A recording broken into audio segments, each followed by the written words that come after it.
there's never like a point in, I think, a band's career that's really, really pivotal. But that probably was like such a massive point for us. Like, I don't think if we recorded that same 6 songs in Sydney, I think there would have been a very different outcome. Just because we were like, we can go to America and record this with this producer that we liked, that's kind of the moment where all the doors started opening, and we got approached by some management, and they helped us get some label support, and that kind of started this whole process of what this was. And I think if we didn't go overseas at that time, it would have been a very different path. It would have been a very different story if we hadn't left the country. And I know it meant that we kind of ended up essentially relocating to America for a long time, but it's probably the only reason that we were able to start and build such a kind of big and long career, I believe. Yeah.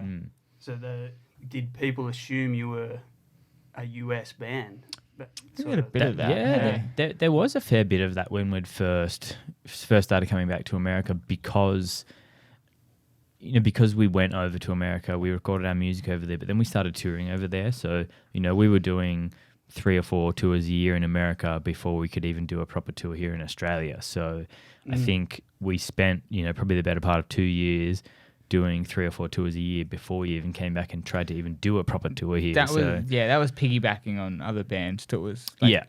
I think right? I don't think we did a headline for a while. It was just in between shows, between tours. Yeah, but our record label at the time brought us over for our first tour, and it was they called it the freshman class tour or something, and it was 4 of their new signing bands, all of whom had virtually no fans, and we were the first band out of the 4, and that was our first tour over in America. And we're playing to, I don't know, I'm going to say an average of 8 to 10 people a night.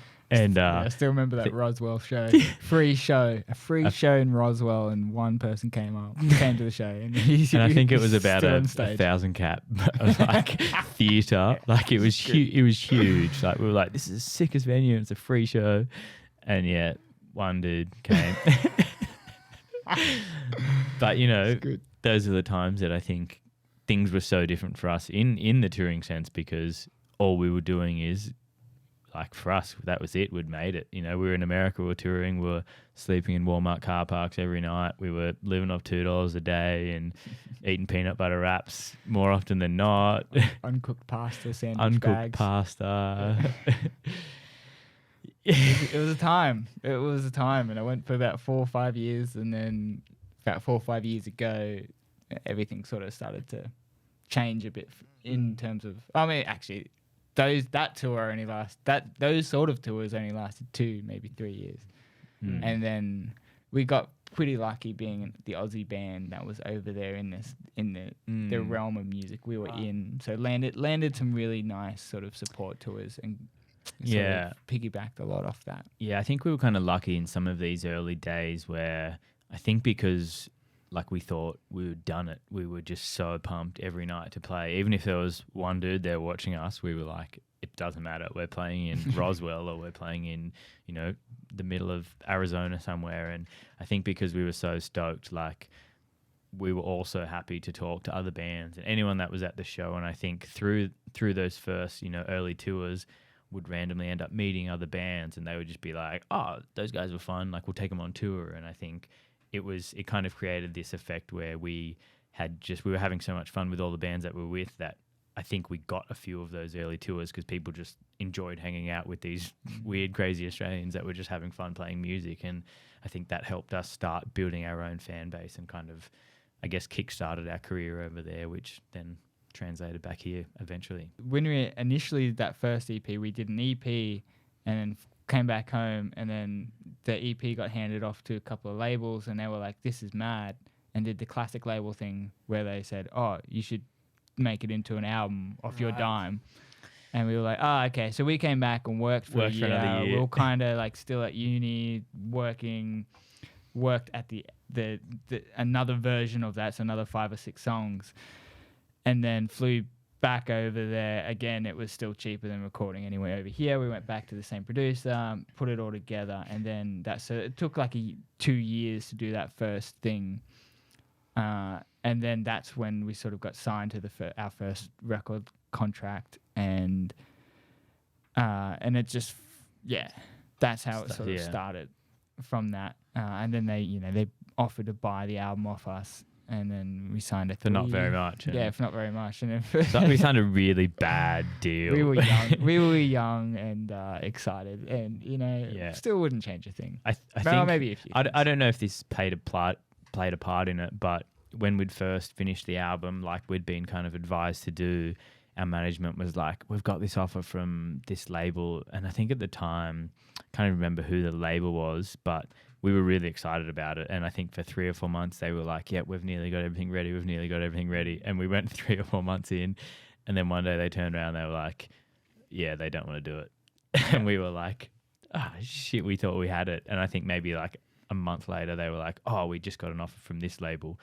And I think we were all just really excited that was an offer. Like it was like 56 pages, and we looked at it, and no one had any idea what we were doing. And we were Sign like, it. let's all go to someone's house and we'll sign it. And we went there and signed it, and then Drank yeah, a few beers and it was good. drank heaps of beers. And then I think we got 2 or 3 years in, and we were like, fuck, like that's a really bad deal. And then we started looking at it, and we were like, wow, we got fucked over pretty hard here. Like, But it was Yeah, everyone. It wasn't just and us, it wasn't just- like we weren't the ones that just got Realised it- chucked it under the Sounds bus. like it's such a common story. Yeah. Yeah, And so many art industries. Like, Yeah. from- and you know across the board. the record labels, I guess at that point in time as well, had a very specific monopoly in, they had the opportunity to break a band. The bands didn't really have the opportunity to break themselves, so it was kind of the record labels could go, all right, we'll give you virtually 0%. We'll pay you a small amount of money to recoup the cost of you making that album, and if it goes well for them,